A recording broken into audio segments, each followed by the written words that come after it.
Hi అండి, నమస్తే. నేను మీ Sonia. Welcome back to our channel smart Soni Siva. ఈరోజు మన వీడియోలో టేస్టీ సింపుల్గా అప్పడాల రెసిపీని చూపించిపోతున్నాను. చాలా ఈజీ ప్రాసెస్లో చేసుకోవచ్చండి. అచ్చం బయట కొంటే ఏ టేస్ట్లో ఉంటాయో, ఎలా అయితే పొంగుతాయో సేమ్ అలాగే పొంగుతాయి, అంతే టేస్ట్ ఉంటాయి. ఇంకా మనం హైజీన్గా కూడా చేసుకోవచ్చు. బయట ఎలా చేస్తారో కూడా మనకు తెలియదు కదా.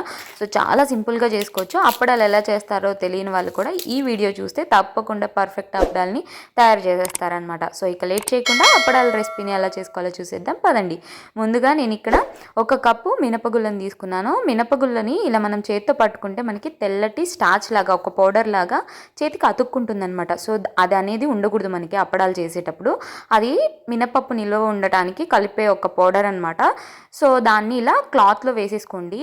మినపప్పు తీసుకున్న మినపగుళ్ళు మొత్తాన్ని వేసేసుకొని క్లాత్ మీద వేసుకొని బాగా రబ్ చేసుకున్నామంటే ఈ తెల్లటి స్టార్చ్ అనేది పోతుందనమాట. ఇప్పుడు పోయిన తర్వాత మిక్సీ జార్లోకి మొత్తం మినపప్పుని ట్రాన్స్ఫర్ చేసుకొని మెత్తగా మిక్సీ పట్టుకోవాలి. ఎంత వీలైతే అంత మెత్తగా మిక్సీ పట్టుకోండి.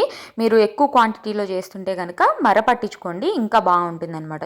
నేను వీడియోలో చూపించిన విధంగా ఇలా పౌడర్ లాగా అయిపోవాలన్నమాట.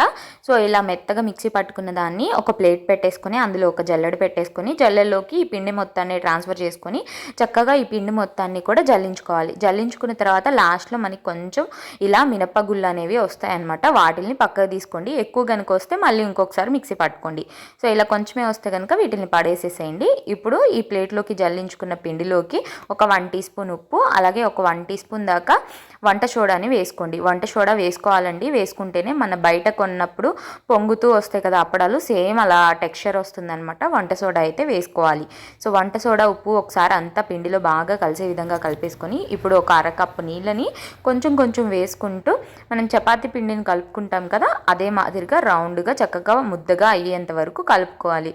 బట్ మనం చపాతీ పిండి కలుపుకున్నంత సాఫ్ట్గా, సెమీ సాఫ్ట్గా అయితే కలుపుకోకూడదు అనమాట. అలా అని మరీ గట్టిగా కలుపుకోకూడదు. గట్టిగా కలుపుకుంటే ఏంటంటే మనకి అప్పడాలు చేసేటప్పుడు చాలా ప్రెజర్ పెట్టి అప్పడాలు చేయాల్సి వస్తుంది అనమాట. అదే బాగా మెత్తగా చపాతీ పిండిలా కలిపేసుకుంటే కనుక అప్పడాలు అనేవి మనకి పర్ఫెక్ట్గా రావన్నమాట. నేను వీడియోలో చూపిస్తున్నాను కదా, ఇదిగో ఈ మాదిరిగా అయితే పిండిని కలుపుకోవాలి. అంటే లైట్గా సెమీ సాఫ్ట్గా అయితే పిండిని కలుపుకోవాలి. ఇలా కలుపుకున్న తర్వాత ఈ పిండిలోకి ఒక 1 టీ స్పూన్ దాకా ఆయిల్ని వేసుకొని, ఆయిల్ వేసుకున్న తర్వాత మరొక్కసారి నీట్ చేసుకోవాలి. ఒక 1/2 మినిట్ పాటు చక్కగా ఆయిల్ అంతా ఈ పిండి అబ్జర్వ్ చేసుకునే విధంగా చక్కగా నీట్ చేసుకోవాలి. ఇలా నీట్ చేసుకున్న పిండిని సర్ఫేస్ మీద పెట్టుకొని మన ఇంట్లో ఇలా దంచుకునేవి ఉంటాయి కదా, చిన్న రోళ్ళకి వచ్చేవి, వాటిలతో కానీ లేదా మనం చపాతీ చేస్తాం కదా చపాతీ కర్రతో కానీ పిండిని ఒక 5 నిమిషాల పాటు ఇలా చక్కగా మెత్తగా నీట్ చేసుకోవాలన్నమాట. ఇది ఇంపార్టెంట్ ప్రాసెస్ అండి. మనకి పిండి అనేది హార్డ్గా ఉంటుంది కాబట్టి ఇక్కడ మనం ఎంతైతే బాగా నీట్ చేసుకుంటామో దాంతో కొడుతూ చక్కగా మెత్తగా అయ్యేటట్టు అంత సాఫ్ట్గా ఉంటుందన్నమాట పిండి. మనకి అప్పడాలు చేసేటప్పుడు చాలా ఈజీగా అవుతాయి. అలాగే పిండి బాగా నానుతుందన్నమాట ఈ స్టేజ్లో. సో బాగా ఇలా నేను వీడియోలో చూపించిన విధంగా ఒక 5 నిమిషాల పాటు చక్కగా ఇలా సుత్తితో కానీ లేకపోతే అప్పడాల కర్రతో కానీ చక్కగా బాగా నీట్ చేసుకోండి. ఒక 5 మినిట్స్ పాటు ఇలా 5 మినిట్స్ పాటు నీట్ చేసుకున్న తర్వాత కొంచెం సాఫ్ట్గా అవుతుందనమాట. అప్పుడు చేతితో చక్కగా ఇలా నేను 2 చేతుల సహాయంతో మళ్ళీ ఒక 3 నిమిషాల పాటు నీట్ చేసుకుంటున్నాను. 3 నుంచి 5 నిమిషాల పాటు మళ్ళీ నీట్ చేసుకోవాలి బాగా. మీకు టైం ఉంటే ఒక 5 నిమిషాలు నీట్ చేసుకోండి, లేదా ఒక 3 మినిట్స్ అన్నా కంపల్సరీ నీట్ చేసుకోండి చేతితో. టోటల్గా 8 to 10 మినిట్స్ వరకు ఇలా చక్కగా పిండి అనేది కలుపుకున్న తర్వాత నేను వీడియోలో చూపించిన విధంగా ఇలా చక్కగా చేసేసుకోవాలి. చేసేసుకున్న తర్వాత ఇప్పుడు ఈ పిండిని 2 పార్ట్స్ లాగా డివైడ్ చేసుకోవాలన్నమాట. నేను మీకు పిండి సాఫ్ట్నెస్ చూపిస్తున్నాను చూడండి. ఇందాక మనం స్టార్టింగ్ కలుపుకున్నప్పుడు పిండి ఎలా ఉంది, ఇప్పుడు మసాజ్ చేసుకున్న తర్వాత పిండి ఎలా ఉందో మీకు కొంచెం ఐడియా వచ్చింది కదా.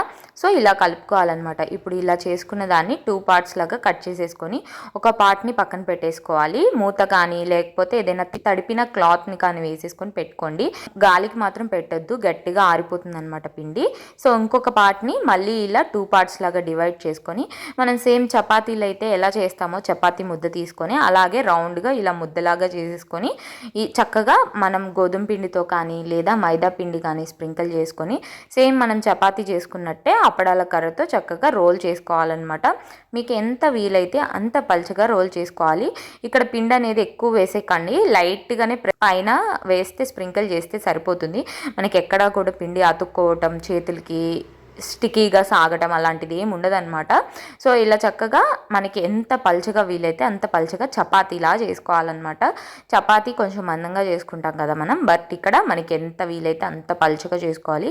ఎలా అంటే మనం ఇటు సైడ్ నుంచి చూస్తుంటే అటుపక్క ఉన్న సర్ఫేస్ కనిపించాలన్నమాట, అలా పల్చగా ఒత్తుకోవాలి.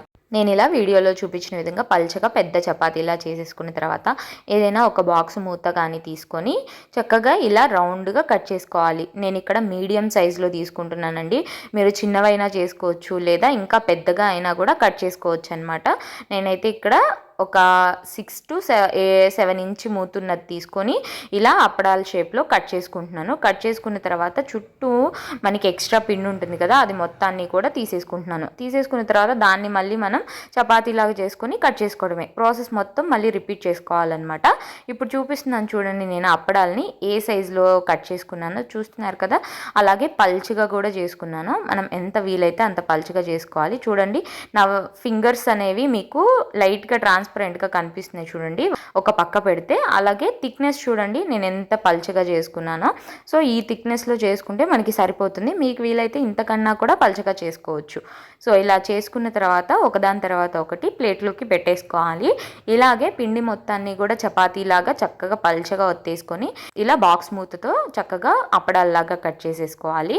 నేను ఇక్కడ తీసుకున్న క్వాంటిటీకి నాకు మొత్తం 26 to 30 లోపు అయ్యాయి అనమాట అప్పడాలు అనేవి. ఒక కప్పు మినప్పప్పు గుళ్ళుకి. అలాగే నాకు ఇక్కడ 3 ప్లేట్స్లో నేను పెట్టేసుకున్నాను అనమాట చేసుకొని పిండి మొత్తాన్ని. ఇలా చేసుకున్న వాటిని ఒక పొడి క్లాత్ వేసేసుకొని ఫ్యాన్ కింద చక్కగా ఒకదాని తర్వాత ఒకటి ఆరపెట్టేసుకోవాలి. మీకు కనుక ఎండ ఉంటే ఎండలో ఆరపెట్టుకోండి, ఎక్కువ రోజులు స్టోర్ చేసుకోవచ్చు ఎండలో ఆరపెట్టుకుంటే. అలాగే మనకి స్మెల్ కూడా రావన్నమాట.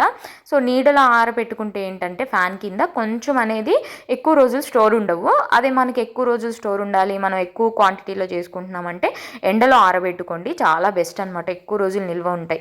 ఇలా ఒక 30 minutes ఫ్యాన్ కింద ఆరబెట్టుకున్న తర్వాత ఒక పక్క మరో పక్కకి నేను వీడియోలో చూపించిన విధంగా ఫ్లిప్ చేసుకోవాలన్నమాట. ఎండలో అయినా అంతేనండి. ఎండలో అయితే మరీ 30 నిమిషాలు అవసరం లేదు, ఒక 20 నిమిషాలు ఒక పక్క, మరొక 20 నిమిషాలు ఒక పక్క చక్కగా ఎండబెట్టుకుంటే సరిపోతుంది. నేను వీడియోలో కట్ చేస్తుంటే మీకు సౌండ్ చూసారా, అప్పడాల సౌండ్ ఎలా వస్తుందో. ఇలా ఎండిపోయిన దాకా చక్కగా ఎండలో ఎండబెట్టేసుకోవాలి. ఇప్పుడు ఈ అప్పడాలని ఆయిల్లో ఫ్రై చేసి చూపిస్తాను. స్టవ్ మీద ఆయిల్ పెట్టేసుకుని ఆయిల్ అనేది బాగా హీట్ అవ్వాలన్నమాట. మనం అప్పడాలు వేయించేటప్పుడు ఈ ఒక అప్పడాన్ని వేసేసుకొని చక్కగా నేను వీడియోలో చూపించిన విధంగా వేయించుకోవడమే. అప్పడాలు అనేవి బాగా ఎండపెట్టుకోకుండా మనం ఈ ఆయిల్లో వేసి వేయించేసుకుంటే మెత్తగా ఉంటాయండి. అప్పడాలు అనేవి పొంగవు, సరిగ్గా క్రిస్పీగా కూడా రావు. అలాగే ఆయిల్ అనేది పీల్చేస్తుంది, ఆయిల్లో వేయగానే మొత్తం స్ప్రెడ్ అయిపోతుంది అనమాట. సో అలా కాకుండా మీరు బాగా ఎండపెట్టుకొని వేయించుకోండి. కొనుక్కొచ్చి మనం ఇంట్లో చేసుకుంటే ఎలా అయితే ఉంటాయో సేమ్ మనం ఇంట్లో తయారు చేసి ఆయిల్లో ఫ్రై చేస్తున్నా కూడా అంతే బాగా పొంగాయి, అలాగే క్రిస్పీగా కూడా వస్తాయి. ఇన్కేస్ బయట కొన్న వాటి కన్నా టేస్టీగా ఉంటాయి. హైజీన్గా చేసుకున్నాం కాబట్టి ఎన్నైనా తినేసేయచ్చు, అస్సలు డౌట్ పడాల్సిన అవసరం లేదు. సో అప్పడాలు ఎలా చేసుకోవాలో ఈ వీడియోలో నేను చూపించేస్తాను కదా, ఇంకెందుకు లేటు, మీరు కూడా ట్రై చేసి ఎలా వచ్చినాయో మీ ఫీడ్బ్యాక్ని నాతో షేర్ చేసుకోవడం అస్సలు మర్చిపోద్దు. ఈ వీడియో అయితే నచ్చిందని అనుకుంటున్నాను. వీడియో నచ్చితే వీడియోని లైక్ చేయండి, మీ ఫ్రెండ్స్ అండ్ ఫ్యామిలీ రిలేటివ్స్కి షేర్ చేయండి. ఇంకా ఇలాంటి ఎన్నో ఈజీ అండ్ క్విక్ రెసిపీస్ కోసం స్మార్ట్ సోనీ శివ ఛానల్ని సబ్స్క్రైబ్ చేయండి. ఈ వీడియో అయితే మరొక మంచి వీడియోతో మళ్ళీ మీ ముందుకు వచ్చేస్తాను. అంతవరకు సెలవు. Bye all. Thanks for watching.